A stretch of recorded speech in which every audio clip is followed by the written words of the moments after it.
do Senhor para todos.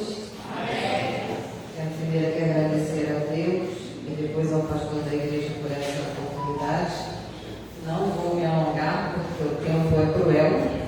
Aquele relógio ali não se converte, mas irmãos, e a lição ela é extensa.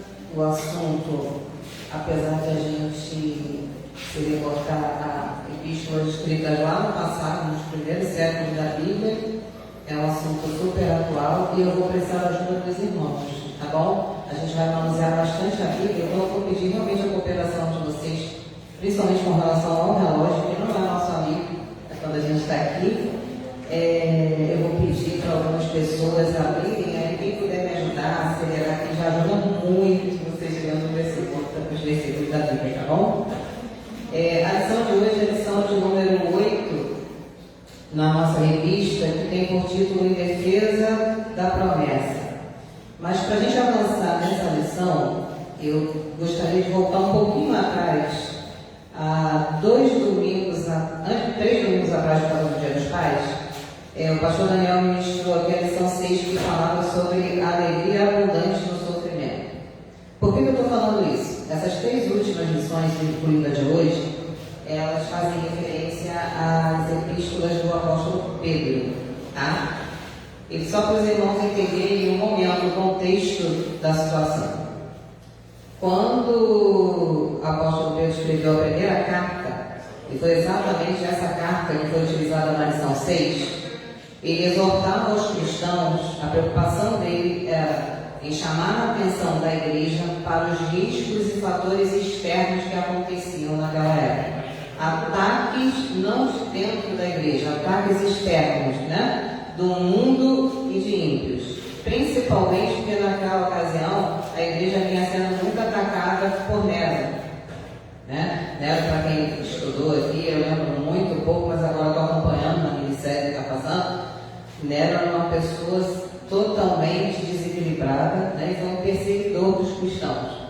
Então, a preocupação de Pedro nessa carta era exatamente para que a igreja se blindasse contra os ataques do inferno. O que ele queria deixar claro? Que independente de você estar na presença de Deus, nós vamos sofrer ataques externos. Aliás, uma das maiores provas de que estamos na presença de Deus é sofrermos ataques externos. Se não sofrermos, alguma coisa está errada, né? Depois, na lição 7, muito bem ministrada pelo pastor Claudinei aqui na semana passada, ela tinha por título... Deixa eu só voltar aqui a minha revista aqui. Se algum obreiro puder desligar esse ar aqui, eu agradeço. Realmente, me atrapalha um pouquinho. Na lição 7, ela tinha por título Crescimento na Fé e na Esperança. E ela foi baseada na segunda carta de Pedro. Olha que interessante. A lição 6 foi na primeira carta de Pedro, a lição 7 na segunda carta de Pedro. Qual era a preocupação de Pedro aqui? Lembra quando eu falei que na lição 6 a preocupação dele era os ataques externos, os riscos externos? Aqui já era o contrário. Ele tinha a preocupação de quê? De despertar o crescimento espiritual e a maturidade do povo, da igreja, em discernir entre o verdadeiro e o falso, protegendo-se das heresias e influências malignas que surgem dentro da igreja. Vocês perceberam? A primeira, ataques externos. A segunda, dentro da comunidade cristã. Ou seja, riscos que aconteceriam dentro da igreja. Um homem inspirado por Deus, né? Tanto como a voz do Espírito Santo, sensível à voz do Espírito, mas também com o quê? Com a experiência na liderança, estar à frente da igreja. Então ele percebia movimentos estranhos e ele queria orientar, porque ele estava saindo. Ele precisava cumprir o índice de Jesus. E ele ia deixar aquela igreja ali e falava, olha, atentem-se para isso. Quem sabe até em algum momento ele não falou assim, olha, eu tenho observado isso, fiquem atentos, tá? Então eu vou pedir aqui para alguém ler para mim 1 Pedro 2, a gente pode até na revista, gente. Está aqui, ó, 1 Pedro Perdão, 2 Pedro 2, na própria revista, na lição 7, vamos só voltar um pouquinho. Desculpa fazer vocês voltarem, mas vocês vão entender já por quê. 2 Pedro 2, 1 e 3. Se a gente for lá na lição 7, está lá. Quem pode ler, por favor? Acharam? Eu não vou falar a página porque a revista do professor ela tem mais páginas do que a dos alunos. Quem não achou, 1 Pedro 2, do 1 ao 3. Gente, me ajuda, garoto.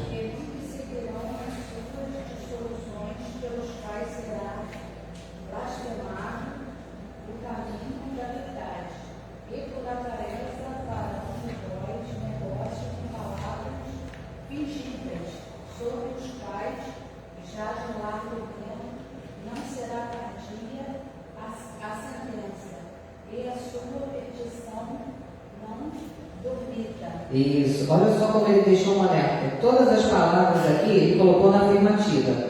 E muitos seguirão as suas dissoluções. Dissoluções, irmãos, aqui nesse contexto é falta de disciplina moral, ou seja, vão largar os padrões morais do cristianismo.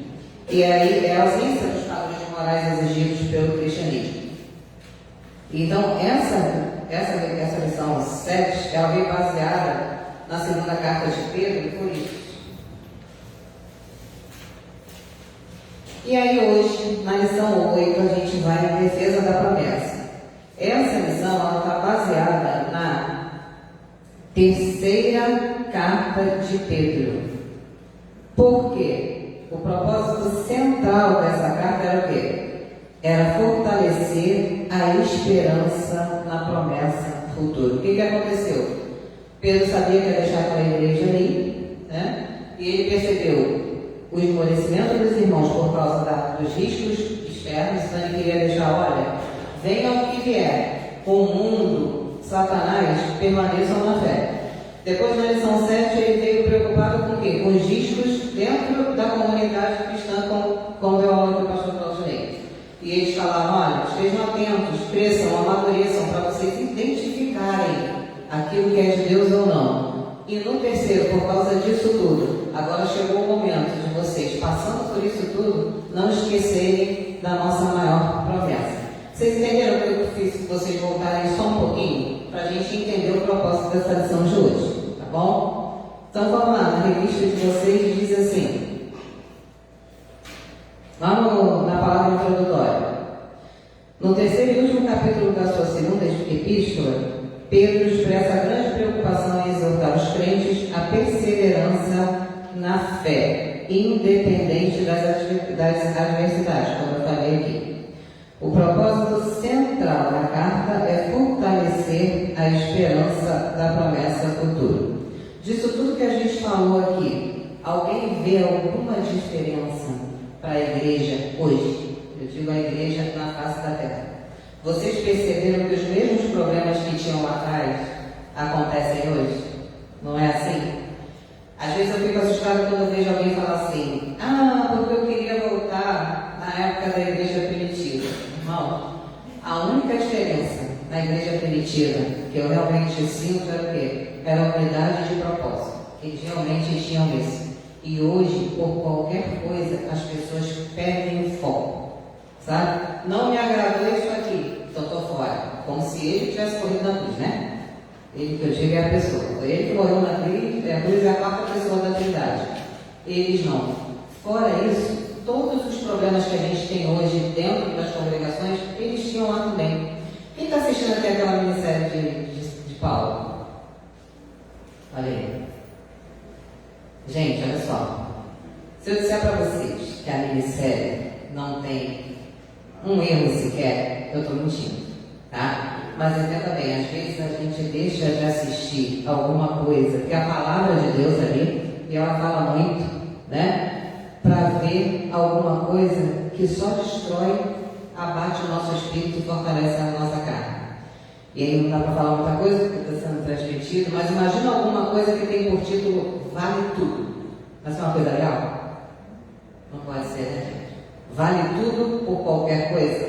Vale tudo para se dar bem? Vale tudo para essa terra? Então, assim, voltando para o nosso campo, essa minissérie de Paulo, ela tem alguns erros. Um deles é a forçação de barra para tentar dar a entender à igreja que quem escreveu a carta aos Hebreus foi Paulo. Por mais que você ache que você não pode afirmar, porque se a Bíblia não afirma, você não pode afirmar. Mas a minissérie é linda. E quando eu assisto aquilo, eu já assisti com lágrimas, sabe? Chorando. E quando eu assisto aquilo, eu vejo assim, nossa, que porcaria de cristã que eu sou. Então, assim, procurem se atentar para isso. Sabe por quê, gente? Como eu disse aqui, todos os problemas que tinham lá atrás acontecem hoje. E 2 dias de culto são muito pouco para a nossa igreja. Não se iludam achando que a nossa igreja é uma bênção. Não é uma bênção mesmo. Que você está aqui toda semana, todos os dias de culto, vai fazer você capaz de enfrentar as situações das quais não. A gente precisa ter uma vida cristã diária. A gente precisa procurar as coisas de Deus. Mas só pela minissérie? Não, se você não quiser ver, ok. Eu só falei isso porque eu estranhei, porque ninguém, e a gente está num público considerável, entendeu? Eu não quero nem perguntar aqui quem vê outra coisa, tá? E não é julgamento, pelo amor de Deus. Estou tentando trazer vocês para a conscientização, sabe? Porque às vezes a gente não atrai para alguma coisa que tem a ver com a nossa fé, mas às vezes a gente perde tempo diante da televisão, vendo tanta besteira, tanta coisa, perdendo aqui na revista de vocês. Só um minutinho, gente, que pegou aqui. No número 1, a esperança contestada. Pedro, após advertir sobre os falsos, o mundo está tão assim, e aí naquela época, aquela inesperada demora provocou o quê? Zombarias. E é o que acontece hoje, né? Esses crentes loucos, dizendo que esse Jesus ia voltar, as coisas estão acontecendo e Jesus não voltou. Quantos de nós conhecemos pessoas que outrora eram uma bênção na igreja e hoje estão fora? Pessoas que a gente nem acreditava ter. Vocês estão entendendo como é que os problemas que tinham lá atrás acontecem hoje também? Por que eu voltei um pouquinho para vocês entenderem que as preocupações de hoje são as mesmas lá no início? Tá? E esses escarnecedores, pasmem vocês, são exatamente aquelas pessoas que estão esperando uma afirmativa nossa de dizer assim, é isso mesmo. Jesus não vai voltar não. Por quê? Porque na verdade eles querem viver ao seu bel prazer. Eu anotei aqui. E os apóstolos preocupados com isso, eles sabiam que isso aconteceria, né? Os escarnecedores negavam a segunda vinda de Jesus. Eles falavam assim, olha, vocês estão aí perdendo o tempo de vocês podiam ser felizes, né? Fazendo o que vocês mais gostam, fazendo o que vocês querem, pegando a volta desse Jesus que já estamos aqui um tempão. E ele não voltou. E aí, por causa disso, naquela época, passou a vigorar no meio da igreja o hedonismo e o humanismo. O que é o hedonismo? E agora vocês vão ver de novo uma certa equivalência com o que a gente está vivendo hoje. O que é uma sociedade hedonista? Pasmem vocês, parece que eu estou falando dos dias de hoje, estou falando lá dos 2 séculos primeiros. É o sistema onde leva a humanidade a viver o quê? Ao seu bel prazer. O que importa é ser feliz, é a satisfação. Às vezes a gente vê a pessoa é crente, mas não é santa. Pasmem vocês. Santidade, o que é santidade? Vamos lembrar lá daquela aulinha lá do discipulado. O que é santidade? Separado do pecado, né? Ela não se converte. Mas a gente, qual é a diferença então, irmã? A gente não tem prazer no pecado, né? Quando a gente erra, a gente vai para o joelho, a gente vai para a presença de Deus e fala assim, Senhor, tem misericórdia de mim, eu sou miserável. Se o teu Espírito não for comigo, eu pereço. Essa é a diferença. E era isso que estava acontecendo naquela ocasião. Começou a predominar o hedonismo, que é o que está aí hoje, não é isso que a sociedade está vivendo? O que importa é ser feliz. Eu sou feliz, eu homem, me relaciono com outro homem. Eu sou feliz. Eu sou feliz, eu mulher, me relacionando com outra mulher. Eu sou feliz. Eu não estou feliz no meu primeiro casamento. Eu não estou bem. Não importa se Deus aprova, se Deus não aprova. Mas eu me sinto feliz olhando para minha vizinha, para minha colega de trabalho, até para minha irmã dentro da igreja. Então eu vou largar minha primeira mulher e vou pegar uma outra mais novinha, porque é isso que me faz feliz. Vocês estão dando para entender, gente? Tá? E um outro sistema que infelizmente invadiu a igreja naquela época foi o humanismo. O humanismo, no significado filosófico, é o sistema em que o homem não depende de algo sobrenatural ou superior a ele. O homem é o que? Baseado no seu intelecto e na ciência, ou seja, na sua razão. Eles tendem a defender, olha só, isso lá nos 2 primeiros séculos. Eles tendem a defender os direitos humanos. Alguém tem visto falar sobre isso por aí? Hoje, né? Eles tendem sobre a liberdade de expressão. Alguém tem ouvido falar sobre isso hoje? Então, sobre as políticas progressivas. Alguém tem ouvido falar sobre isso hoje? E pasmem vocês, sobre a democracia, né? Mas essa democracia aqui não é uma democracia saudável, não. O que é uma legítima democracia? E meu direito termina onde começa o seu. Mas hoje em dia a democracia que querem era o quê? Só vale o meu direito, o que eu acho que é certo. Não importa se o outro sofra. Infelizmente, isso estava lá nos 2 primeiros séculos da igreja.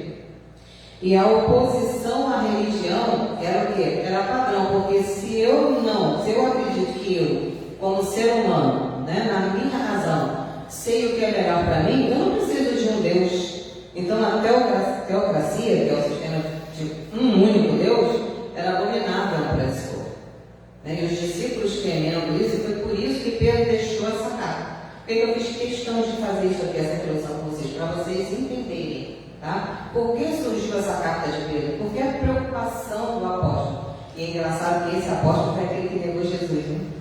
É aquele que cortou a orelha do soldado. Mas olha só quando ele tem um encontro com Cristo. Olha a mudança. Olha a diferença. Olha a curvatura de 180. Porque se for 360 ele volta para o mesmo lugar. A curvatura de 180. A conversão, que é o quê? A mudança de direção. E o mais lindo, ele estava saindo, mas ele se preocupava com a igreja que ele plantou ali. Então ele queria deixar o quê? Uma igreja sadia e caminhando para o céu. Ele não pensou assim, eu estou indo embora, se virem aí, se matem aí, não. Eu vou fazer de tudo para deixar uma igreja saudável para o Senhor Jesus. Está dando para entender, pessoal? Então vamos lá. Agora na revista de vocês.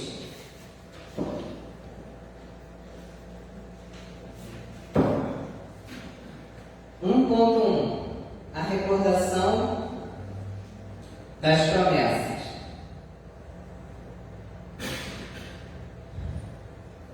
O apóstolo exorta os leitores a se lembrarem das palavras dos santos profetas. Quem puder abrir aí, por favor, 2 Pedro 1, de 19 a 21, e do mandamento do Senhor transmitido por seus mensageiros, que enfatiza o chamado em uma vida moralmente elevada, fundamentada na santidade. Então, quem puder ir aí, por favor, 2 Pedro 1, do 19 a 21. Assim, temos ainda mais firme a palavra dos profetas, e vocês estarão bem se a ela prestarem atenção, como a uma candeia que brilha em lugar escuro, até que o dia clareie e a estrela da alva nasça no coração de vocês. Antes de mais nada, saibam que nenhuma profecia da Escritura provém de interpretação pessoal, pois jamais a profecia teve origem na vontade humana, mas homens falaram da parte de Deus, impelidos pelo Espírito Santo.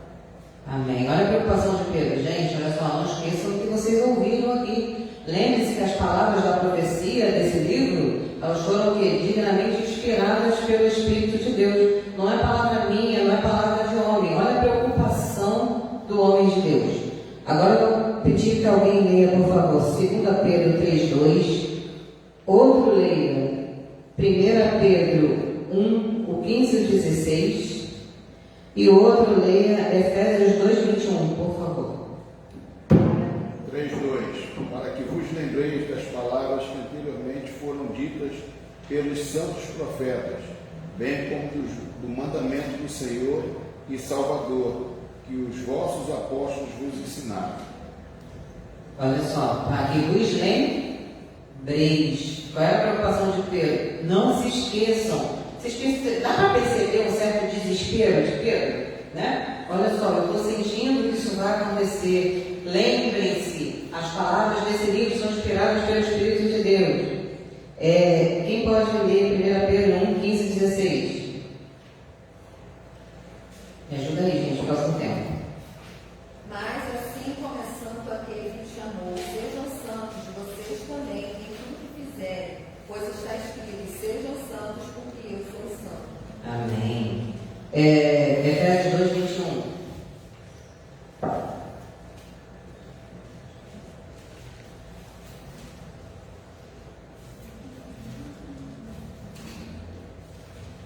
Efésios 2, 21. Amém. No qual todo edifício bem ajustado cresce, templo santo do Senhor. Parte do templo santo do Senhor. Isso. Então vocês perceberam aqui a preocupação de Pedro para que eles não se esquecerem para quê? Porque, lembra que eu falei? Eles começaram a contestar o quê? A volta de Cristo, que deveria ser a primeira grande motivação. Então eles tiveram o quê? Dúvida.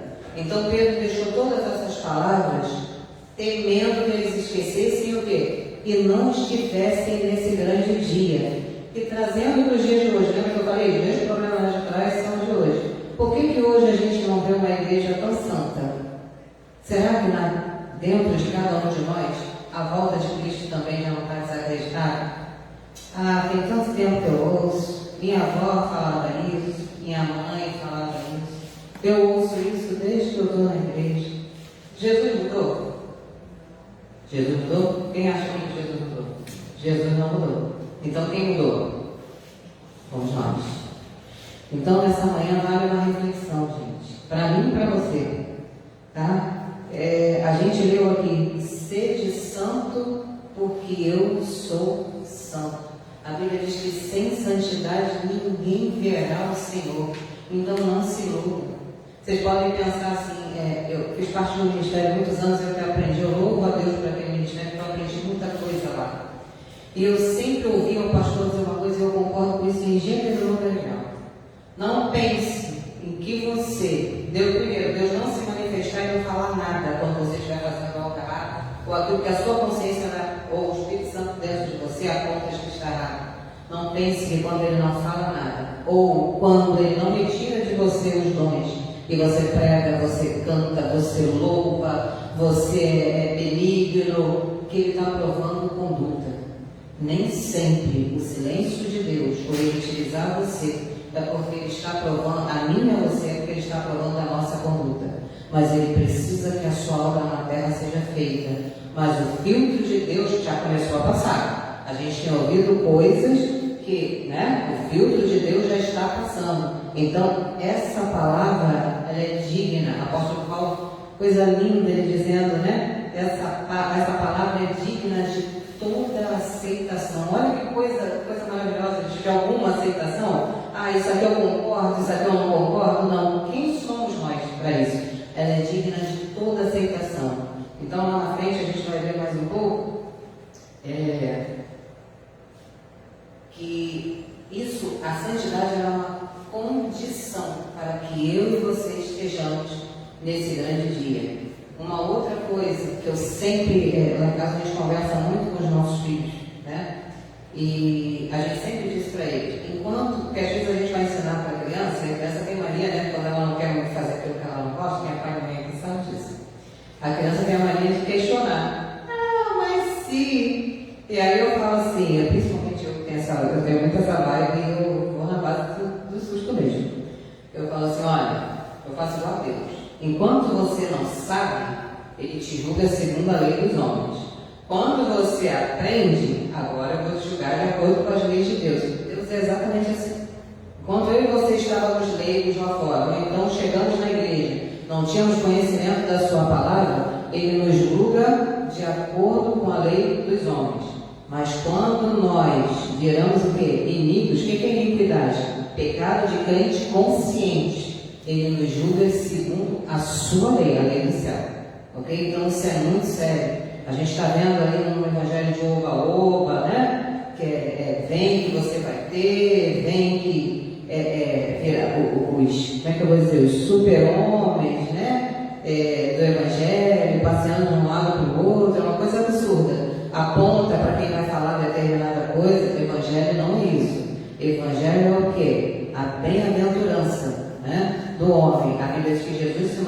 deixou para desfazer as obras do diabo. Ok? Vamos lá, 1.2. As manifestações de zombaria dos ímpios. Isso não acontece hoje, né, gente? Só aconteceu naquela época. Vamos lá. As Escrituras preveem um profundo declínio moral e espiritual dos últimos tempos.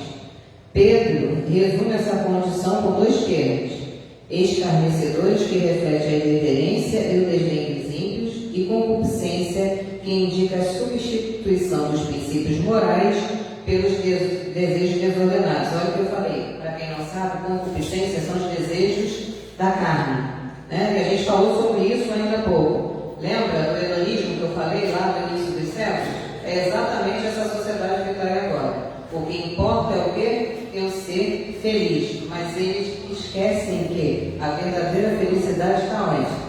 Em Cristo Jesus. Mas por que eles acham, né, que lá é a verdadeira felicidade? Nós somos um ser trino: espírito, alma e corpo. Vence, não sei se o pastor Cláudio leu, algum pastor já falou isso aqui dando aula, vence aquele que eu alimento mais. Né? Se aqui nós estamos aqui dentro, alimentamos o nosso espírito, então a gente tem alegria nas coisas do espírito. Mas se eu estou lá fora e alimento a minha carne, eu tenho alegria nas coisas que alimentam a minha carne. Só que atentem-se, não é só quem está lá fora. É aquilo que eu disse no início, já foi dito aqui várias vezes por diversos professores. A carne, ela não se converte. Então atentem para isso, gente. A nossa carne, ela grita o tempo todo conosco, né? Ontem a minha filha estava passando o campeonato de ginástica olímpica, ginástica rítmica. E ela, igual a sogra, ela adora aquilo, ela estava lá e no final veio: o Japão tem muito mais recursos do que nós no Brasil. E ela estava lá torcendo sozinha, daqui a pouco ela veio na sala e falou assim: pai, mãe, a gente é mal, né? Aí eu falei assim: por quê? Ela: não, porque deu ali que o Brasil vai para a final com o Japão e tal. E eu falei assim: ah, Jesus, deixa não. Tipo assim, aí, mas só que ela teve um insight na hora, tipo assim: opa, alguma coisa mal aqui em mim, desejando uma coisa ruim. Você entendeu? Porque a nossa natureza ela é pecaminosa, né? Então, não se engane, a gente está aqui dentro vulneráveis. Lembra quando eu falei do exemplo da minissérie? A preocupação não é ver a série, tá? Não é isso. A preocupação é a gente se inclinar para outras coisas e não ter interesse nem de avaliar alguma coisa que diz respeito à nossa fé. Tá? Vamos lá então. Essa zombaria se manifesta de duas formas principais: por meio do sarcasmo e da ignorância deliberada. Essa ignorância aqui é a do não saber, tá? É a do desconhecer. Vamos lá examinar a primeira: sarcasmo. Entre muitos alvos da zombaria, na parte dos ímpios, a volta de Cristo é dos principais. Vocês podem ter certeza, isso nos dias de hoje também. Quando os zombadores, os escarnecedores, eles vêm duvidar da nossa fé e tentar fazer com que eles já não acreditam, né? Ou então eles acreditam, porque tem isso também, eles acreditam, não conseguem seguir e quer tirar quem está no caminho certo. Já viram isso acontecer? Eles veem o que? A tentativa deles é fazer você desacreditar naquilo que você acredita. Desacreditar que Cristo brevemente virá. E aí na revista está assim: no tempo de Pedro, os incrédulos ridicularizavam a iminência do dia do Senhor. Essa iminência aqui é a ameaça de aproximação da sua vida, alegando que apesar dos séculos transcorridos, nada havia mudado desde a criação. Alguma coisa mudou hoje? Não é assim? Eles negavam qualquer intervenção divina na história e desafiavam a promessa da segunda vida, questionando: onde está a promessa da sua vinda? Porque desde que os pais dormiram, todas as coisas permanecem como desde o princípio. Quem pode ler aí 2 Pedro 3,4, por favor? E pasmem vocês, naquela época, começou a haver pânico no meio da igreja. Há relatos de estudiosos dizendo que começou a haver pânico no meio da igreja. Eles começaram a ouvir, por isso que aqui diz o seguinte: as más conversações corrompem os bons costumes. Eram crentes, todos batizados em Cristo Jesus, cheios do Espírito Santo. Começaram os rumores: cadê esse Cristo? Cadê esse Jesus que não volta? Começou a bater o quê? O medo, o desespero. Por quê? Porque deram ouvido a mais conversações. Cuidado com isso, igreja. Quem pode ler 2 Pedro 3,4? E dizendo: onde está a promessa da sua vinda? Porque desde que os pais dormiram, todas as coisas permaneceram como desde o princípio da criação. Olha aí. Isso lá nos primeiros e segundo séculos. Imagina hoje, em 2025. Isso não acontece? Acontece e demais. Tá, gente? Vamos lá. 1.2.2. A ignorância deliberada, aquela que eu falei do desconhecimento, né? Aqui na revista do professor tem um texto muito importante que eu vou ler para vocês. A ignorância pode ser natural, decorrente da falta de conhecimento, ou voluntária, quando alguém se recusa a conhecer a verdade. O segundo caso se assemelha à atitude de um cego que, mesmo diante da luz, se recusa a enxergar. Então, a ignorância do não saber, ela vem em dois segmentos.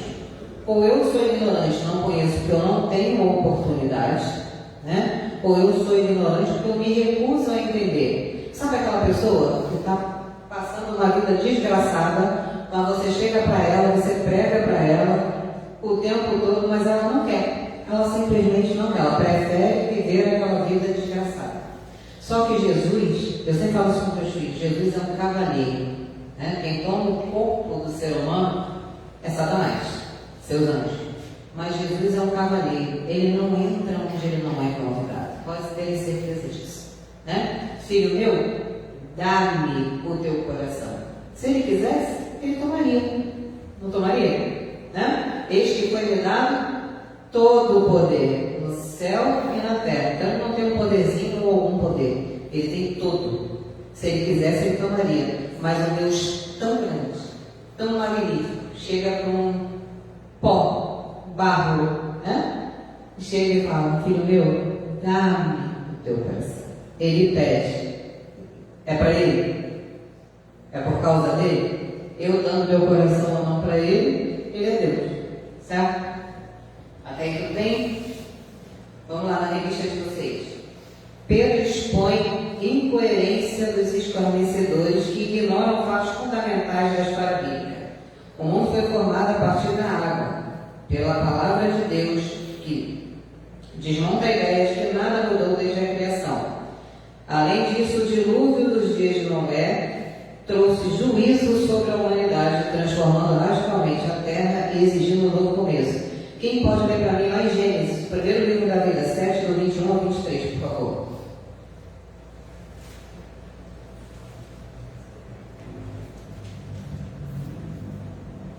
Gênesis 7, 21 ao 23. Todos os seres vivos que se movem sobre a terra pereceram. Aves, rebanhos, animais selvagens, todas as pequenas criaturas que povoam a terra e toda a humanidade. Tudo que havia em terra seca e tinha nas narinas e corpos de vida morreu. Todos os seres vivos foram exterminados da face da terra, tanto os homens como os animais grandes, os animais pequenos que se movem rente ao chão e as aves do céu foram exterminados da terra. Só restaram Noé e aqueles que com ele estavam na arca. Obrigada. Então, esse trecho narra que o dilúvio em que Deus destruiu a humanidade, restando apenas o quê? Noé, sua família e os animais que o próprio Deus encaminhou para a arca. O Velho Testamento, toda a sua passagem, ele faz alusão a várias referências, e várias referências ao Cristo, ao Novo Testamento. Hoje, a nossa arca é o quê? Quem é? Jesus, né? Alguém de português? Em preposição. Quem está em Jesus está na arca, ok? Então, irmãos, gravem bastante isso que eu vou dizer para vocês, tá? Noé disse que o dilúvio veio. A maioria dizia o quê? Alô, o dilúvio não vem. O dilúvio veio. Deus falava que enviaria Jesus, né? Os judeus estão esperando Jesus até hoje. Não é isso? Jesus não, o Messias, né? Deus avisou. Avisou desde lá, daqui a pouco a gente vai ver isso, desde lá quando o homem caiu, né? Jesus veio. E Jesus disse que ele voltaria. Não se enganem, ele vai voltar. Cuidado, hoje está demais. As mensagens subliminares estão na nossa mão aqui, ó, o tempo todo. Isso aqui, se a gente não filtrar o que a gente ouve, o que a gente vê, pasmem, a gente pode ter o jogo de gospel, né? Tomem cuidado. Peçam a Deus sabedoria, discernimento para vocês saberem quando é Deus e quando não é. Ok? Vamos lá, 1.3. O destino da criação.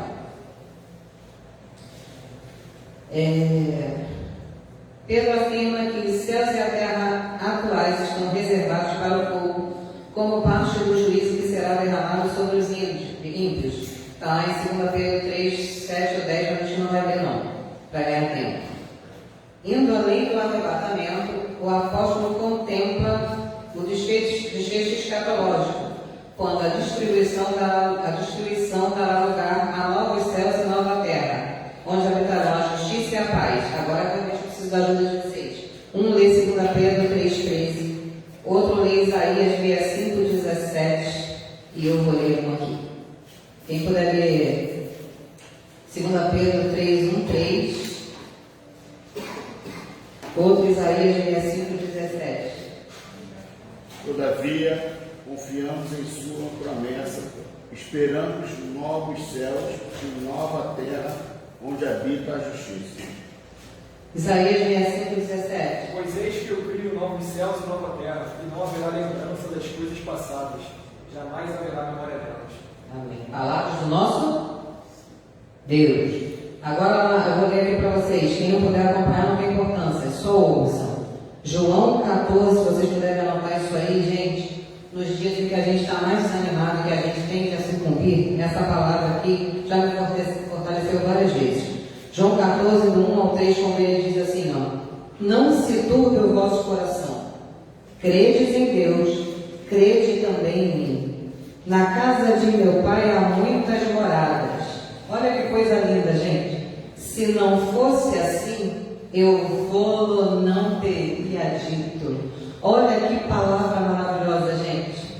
Vou preparar-vos lugar. E quando eu for e vos preparar lugar, virei outra vez e vos levarei para mim mesmo, para que onde eu estiver, estejais vós também. Vocês viram que coisa linda? Se não fosse assim, eu não vou teria dito. Jesus requer confiança nossa, sim ou não? Sim. Hoje a gente cantou o que aqui? Em teus braços é o meu descanso. A criança, ela descansa nos braços do pai e da mãe, por quê? Porque ela com. Mas será que a gente confia nisso? Será que quando Pedro relatou aqui nos 2 primeiros séculos, como eu falei, os problemas que hoje acontecem na igreja de hoje, será que realmente aqueles crentes estavam confiando? Que nessa manhã a gente possa fazer essa reflexão, de que os problemas que houveram lá, que houve lá nos 2 primeiros séculos, e que infelizmente têm atingido a igreja, não cheguem até nós, tá? Que o capacete da salvação, dito lá no livro de Efésios, eu sempre ensino isso para minhas crianças. Peçam a Deus, Senhor, bota a mão mesmo, coloque em mim, eu vi uma pastora, ela ensinou isso. Coloque em mim o capacete da tua salvação. O que é o capacete? Capacete, o soldado numa guerra protege o quê? A cabeça dos dardos, não é isso? Então o capacete da salvação, ele blinda a nossa cabeça, a nossa mente dos dardos inflamados do inimigo. Amém? Vamos lá. A revista de novo. No 1.3, terceiro parágrafo, segundo de vocês, não, terceiro texto.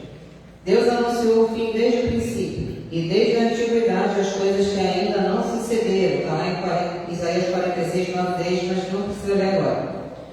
Como no passado a terra foi julgada pelas águas do dilúvio, no futuro será purificada pelo fogo, reafirmando a justiça divina. Quem pode ler para mim aí na revista está Judas 15, mas Judas 14 e 15, por favor.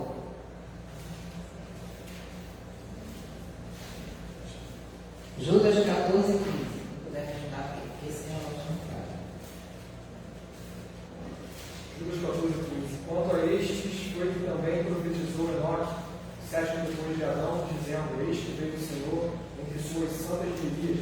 para exercer juízo contra todos e para fazer convictos todos os ímpios, acerca de todas as obras ímpias que impiamente praticaram e acerca de todas as palavras insolentes que ímpios pecadores proferiram contra ele. Olha que coisa linda, gente.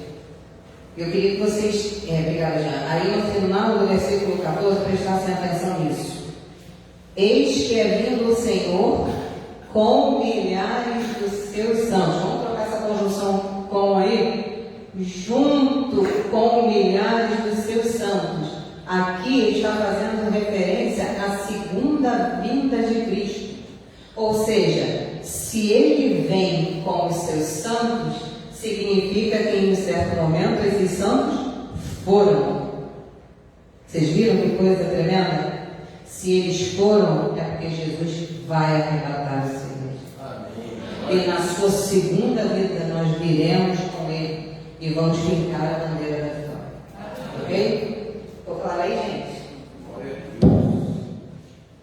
Não tem o mesmo jeito com o microfone, desculpem as pancadas aqui. Vamos lá. Número 2. A soberania divina sobre o tempo. Deus não opera segundo a urgência humana. Seu tempo segue propósitos eternos e suas promessas se cumprem no momento determinado por ele. Alguém abre, por favor, 2 Pedro 3, 8 e 9. A aparente demora não significa inércia, mas reflete sua paciência e desejo de salvação para a humanidade. É uma coisa que nós temos que ter muita atenção. Deus tem promessa para a sua igreja no coletivo, ou seja, a volta de Jesus é para todos, a salvação é para todos. Mas Ele tem promessas individuais também para cada um de nós. Quem abriu lá 2 Pedro 3, 8 e 9? Não se esqueçam disto, amados. Para o Senhor um dia como 1000 anos e 1000 anos como um dia. O Senhor não demora em cumprir a sua promessa, como julgam alguns. Ao contrário, Ele é paciente com vocês, não querendo que ninguém pereça, mas que todos cheguem ao arrependimento. Amém. Então vocês viram aí? 1000 dias, 1000 anos é como dias para Deus. Então o que às vezes a gente acha? A gente falou que a gente confia, né? Que a gente confia na palavra de Jesus, quando ele diz lá em João 14, quando ele disse, se não fosse assim eu não teria dito, a gente fala que confia. Mas quando a gente espera alguma coisa que ele prometeu e a coisa não vem, a gente já fica assim, ô Jesus, estou sofrendo tanto, cadê o Senhor? Que a gente está dizendo aqui assim, olha, não significa inércia. Gente, lembra quando eu falei aqui? Aí, os problemas da igreja são os mesmos lá de trás dos 2 primeiros séculos. Aí eu perguntei para vocês, Deus mudou? Vocês disseram o quê? Não. Então quem mudou? A gente. Então podem ter certeza, quando Deus nos promete algo, e esse algo ainda não aconteceu, na sua infinita sabedoria, Deus sabe o porquê. A nós só basta confiar. Às vezes, eu tenho uma amiga que ela se casou bem tarde. Ela é louca para ser mãe e ela não engravidava. E eu cheguei a orar para ela, a gente juntos creia, Deus não tem filhos prediletos, Ele pode fazer, enfim. Há pouco tempo nós soubemos a notícia dela, está passando por uma barra no casamento e está com risco de se separar. Aí você imagina, né? Era o maior sonho. E esse motivo da separação é até plausível, porque é uma coisa doentia. Você imagina uma separação com filho. Uma separação de um casamento já é dolorosa. Você imagina com filhos. E aí você começa a entender por que Deus às vezes segura, Ele retém, né? Às vezes, muitas vezes, eu vejo minha filha falando para mim, ela fala, mãe, muita gente quer, das minhas colegas não querem casar. Eu sou louca para casar. Eu dou aquela alfinetadinha, né? Falo assim, você é louca para casar? Então vamos lá. Lava a louça, porque às vezes o pai pega no pé, né? Quando pede assim para lavar a louça, mas vai com o nariz torcido, né? Aí fala em fazer intercâmbio. Vai fazer intercâmbio, a mágicazinha da roupa suja que você coloca lá no seio, que ela parece dobradinha, limpinha na tua gaveta, não vai acontecer. O que eu estou querendo dizer com isso aqui? Porque às vezes o problema está na gente, né? Deus promete alguma coisa na sua vida secular ou até mesmo na sua vida ministerial, mas você não dá um passo.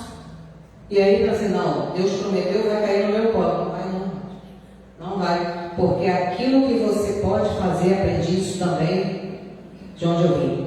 Deus não move uma palha. A gente é assim com nossos filhos também, né? Não sei aqueles pais que gostam de super proteger. Lá em casa eu faço. Até uma certa idade eu fazia isso. Agora eu não faço não. Samuel adora levantar e vai direto para frente da televisão. Vai arrumar sua cama. O pai fala 1000 vezes, vai arrumar sua cama. No início ele fazia aquilo, achando que ele ia demorar, alguém ia fazer para ele. Depois ele aprendeu que se ele demorar até 1000 dias para arrumar a cama dele vai ficar lá sem fazer. Mas isso é um recado para ele. Hoje é uma cama só para fazer. Amanhã ele vai entender que aquilo que ele tem que fazer, se ele não fizer, ninguém vai fazer para ele. E aí, só um parênteses em aberto, esse é o perigo da gente super proteger filho. Não podemos super proteger filhos porque a gente desprepara eles para a vida. Essa é outra coisa. Vamos lá. Voltando para a revista, 2.1. Enquanto os ímpios, compreendendo o tempo da perspectiva divina, enquanto os ímpios rejeitam deliberadamente os eventos passados, os crentes devem manter viva a consciência dos acontecimentos futuros, compreendendo o tempo de Deus. A impaciência dos descrentes alimenta a incredulidade, enquanto a perseverança dos salvos fortalece a esperança do cumprimento das suas promessas. E aí aqui tem uma frasezinha que só está na revista dos professores. Deus não está sujeito a limitações humanas e sua fidelidade se manifesta na perfeita hora estabelecida por Ele. Muita gente também não recebe, não tem a sua vitória concretizada, por quê? Porque não crê.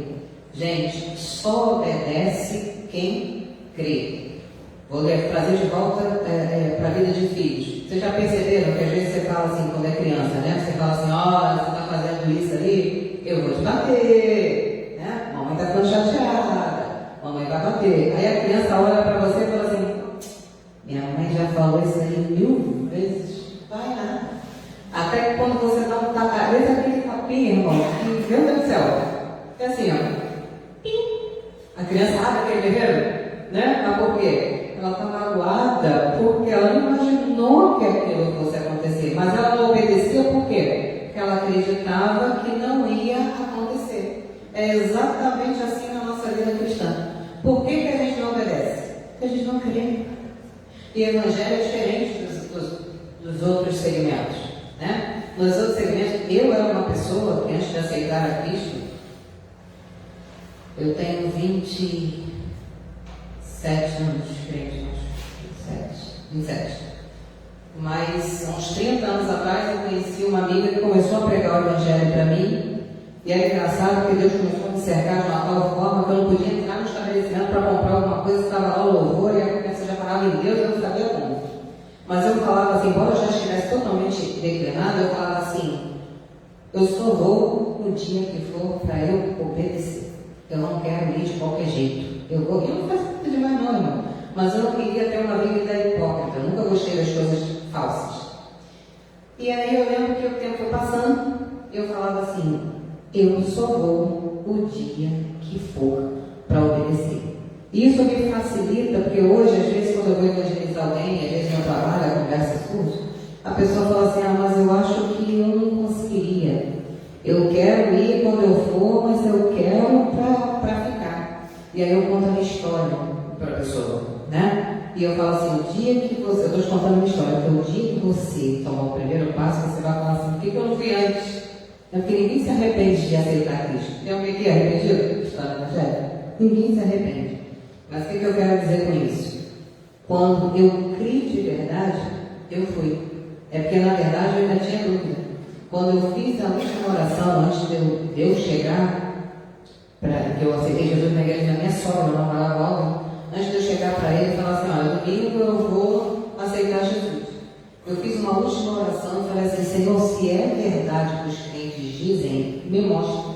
Olha só, eu não crio. Se eu tivesse crido, eu não fazia esse tipo de oração. Certo? Vamos lá. Na revista.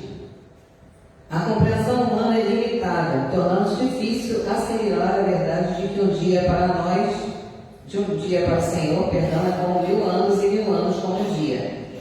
A Escritura descreve como o Pai da eternidade, indicando que Ele não apenas governa material, mas também a estabelece dentro da eternidade. Deus, no momento oportuno, inseriu-se na história por intermédio de seu Filho, demonstrando que suas promessas não são tardias, mas cumprem-se segundo o seu propósito perfeito. 2.1.2 A paciência conduz à salvação. A longanimidade do Senhor proporciona ao ser humano a oportunidade para arrependimento e amadurecimento espiritual, garantindo que muitos conheçam o plano redentor. Se apressasse seu juízo, reduziria a chance de restauração. No entanto, em sua compaixão, concede aos homens o tempo para que se voltem a Ele. Ou seja, sabem por que Jesus não voltou até hoje? Porque Ele não tem prazer na morte do ímpio. Ele quer que o maior número de pessoas se salvem. E é muito engraçado porque às vezes a gente, né? Lembra quando eu falei da Esther, ela falou, olha como a gente é mal? A gente realmente é mal, né? Porque às vezes a gente olha uma certa situação, e às vezes até de irmãos em Cristo, né? A gente está vendo muito isso aí agora, e a pessoa acusa, né? E a pessoa fala assim, merece isso que está acontecendo, não é assim? Mas só que a pessoa esquece que se Deus exercer o juízo dele, nem eu e você sobramos. A gente esquece. E uma coisa muito importante que a gente está vendo aí agora, não ia nem falar isso, mas não vou deixar passar isso aqui não. É muito engraçado, a gente pode não gostar da pessoa, a gente pode não gostar do jeito da pessoa, mas a igreja não foi feita para atacar a igreja. Igreja é um conjunto de membros interdependentes, ou seja, eu dependo de você, você depende de mim. Nós defendemos a mesma causa. Quando a gente vai para a internet ou para o meio de ímpio para acusar crentes, a gente já está num declínio espiritual que não está nem percebendo, mas está se achando mais santo do que aquele lá que errou. A gente tem que tomar cuidado, principalmente quando a pessoa está defendendo coisas que dizem respeito a nós também. A gente tem que tomar muito cuidado com isso, tá? Aqui na revista do professor tem algo que eu gostaria de dizer aqui para vocês que eu achei muito importante. O tempo de Deus não se mede pelo relógio humano.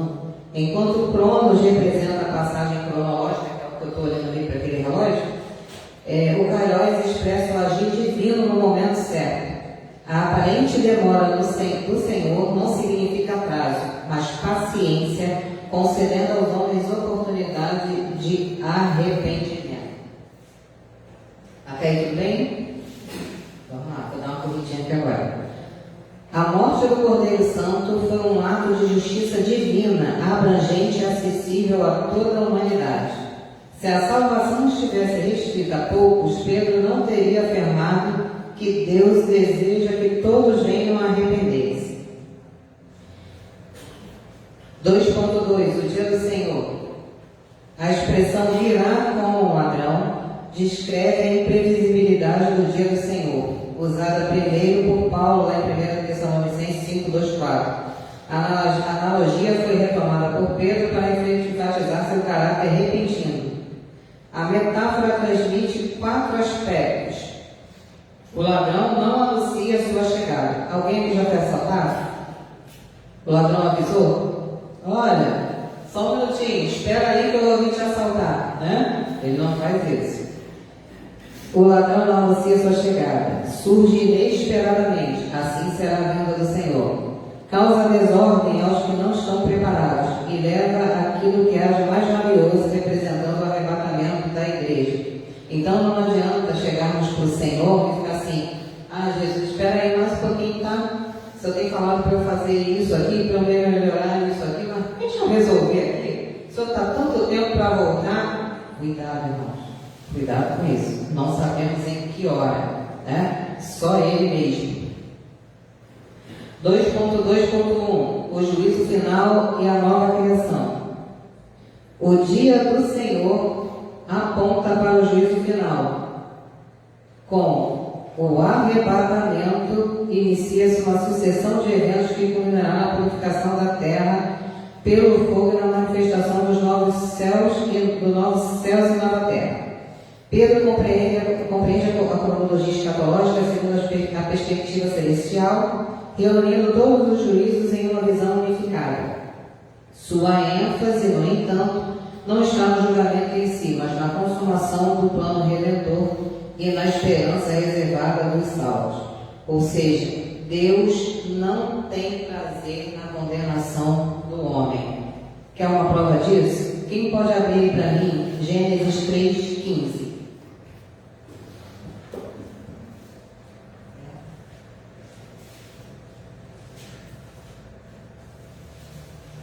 Gênesis 3,15. Porém, inimizade entre ti e a mulher, entre a tua descendência e o seu descendente.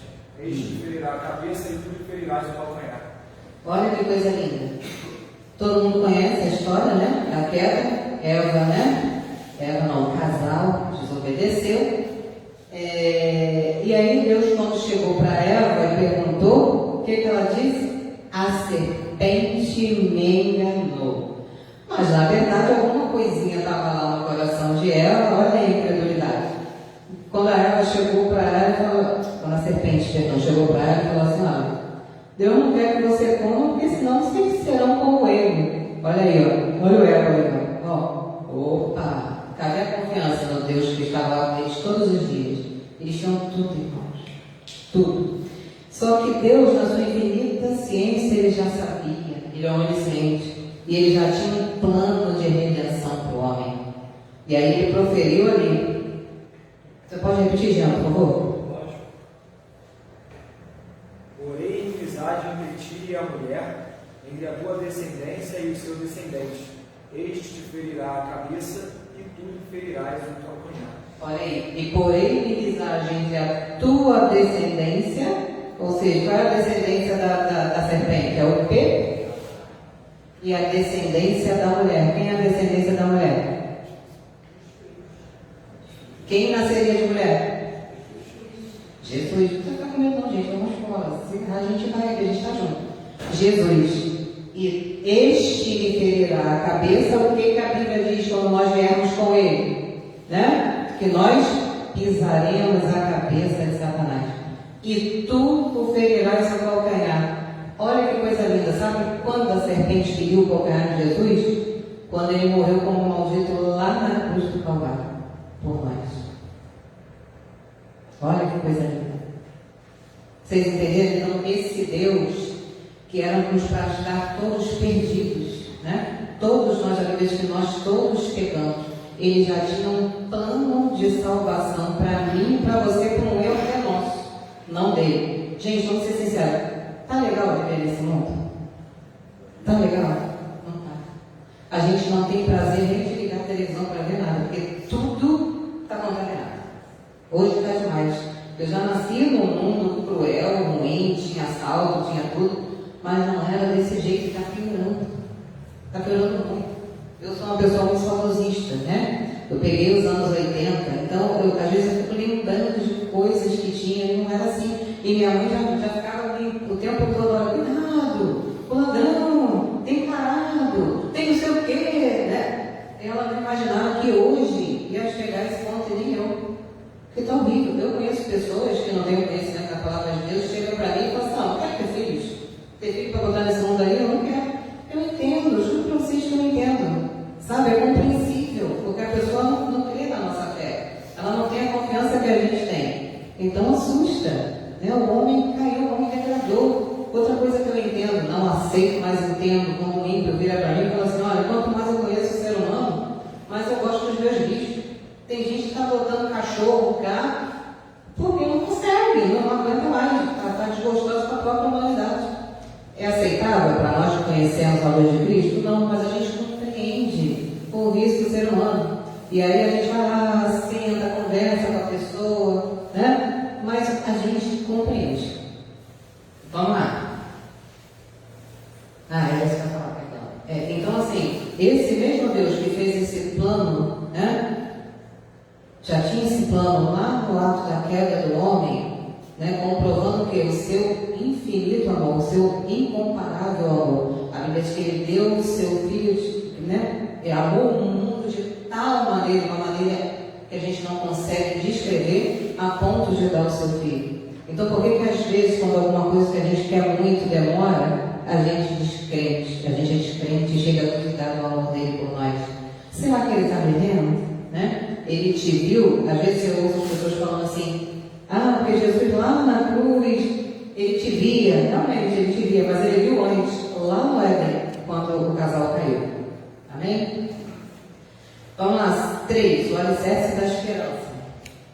Diante da iminência dos eventos escatológicos, o crente deve refletir sobre a conduta que lhe é exigida. Aí na revista do professor tem assim: a certeza do cumprimento das promessas divinas não apenas fortalece a esperança, mas também demanda a vida pautada pela vigilância. 3.1. A autoridade dos escritos apostólicos. Para reforçar a credibilidade de sua doutrina escatológica, Pedro fundamenta seus ensinamentos nos escritos de Paulo. O apóstolo reconhece tanto a sabedoria quanto a profundidade que seu irmão em Cristo trata dos mesmos temas. Olha que interessante, lembra que a gente falou aqui? Os problemas dos 2 primeiros séculos que ocorreram na igreja acontecem hoje da mesma forma. Mas lembra quando eu falei que a única coisa que eu sinto muita diferença que eles tinham era o quê? Unidade de propósito. Né? Você percebia que eles andavam numa mesma direção. Se vocês estivessem assistindo a minissérie, vocês estariam vendo isso também. E aqui Pedro coloca isso porque eles estavam em locais diferentes, mas ele fala assim, olha, Paulo lhes escreveu sobre isso. E ainda coloca assim, que Pedro não era douto como Paulo, né? Paulo escrevia e falava maravilhosamente melhor que Pedro. Pedro era um ex-pescador, gente, né? Uma pessoa simples. E aí ele coloca assim, ó, tanto a sabedoria quanto a profundidade com seu irmão em Cristo trata desses mesmos temas. Olha que coisa linda. Estão em locais diferentes. Vamos lá.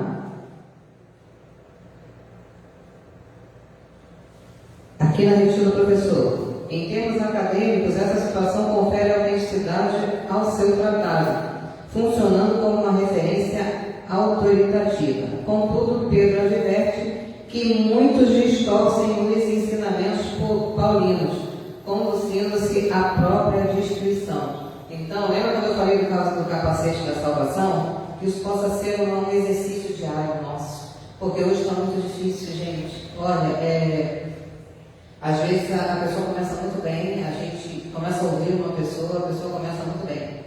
Daqui a pouco, eu não sei o que acontece, a pessoa parece que vira a chave, começa a ir numa outra direção que você fala, opa, tem alguma coisa errada ali. Isso aqui não bate com isso aqui. Que possamos, o objetivo de Pedro aqui nessa carta é esse, que possamos pedir a Deus discernimento para discernir, é bem redundante mesmo, para discernir o que vem de Deus e o que não vem de Deus. Às vezes parece, lembra do Denorex? Parece que é, mas não é, tá bom? E a gente está vivendo, infelizmente, a era de um espírito de engano muito grande. Assim como lá fora, o que é certo passou a ser errado, o errado passou a ser certo, esse espírito está tentando invadir as igrejas também, né? Aqui na face da terra. Possamos estar cautelosos a cada dia. O momento é mau, muito mau.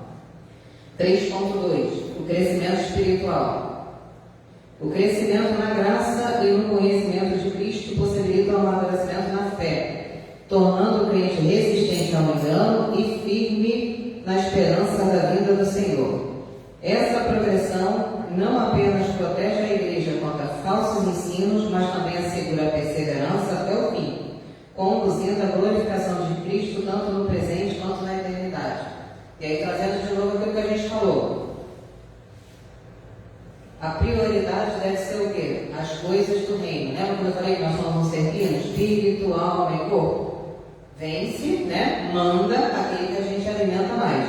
Que a gente possa alimentar o nosso espírito de maneira que ele possa comandar a nossa alma e o nosso corpo.